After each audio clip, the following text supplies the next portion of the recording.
Nazi ख़बर अवां शेरगंदासी वाना वज़ीरिस्तान में दहशतगर्दनि सां विढ़ंदे शहीद थी वियल ख़ैरपुर वासी फ़ौजी नौजवान जी तदफ़ीन कई वई आहे।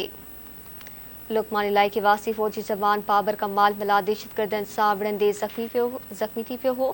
फ़ौजी नौजवान डेरा गाज़ी खान जे CMH अस्पताल में इलाज दौरान दमदणी हवाले कयो।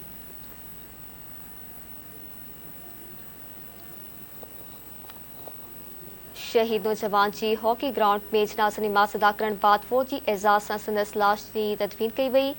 ख़बर अवां सां शेयर कई पिया। वाना वज़ीरिस्तान में दहशतगर्दनि सां विढ़ंदे शहीद थी वियल ख़ैरपुर वासी फ़ौजी नौजवान जी तदफ़ीन कई वई आहे।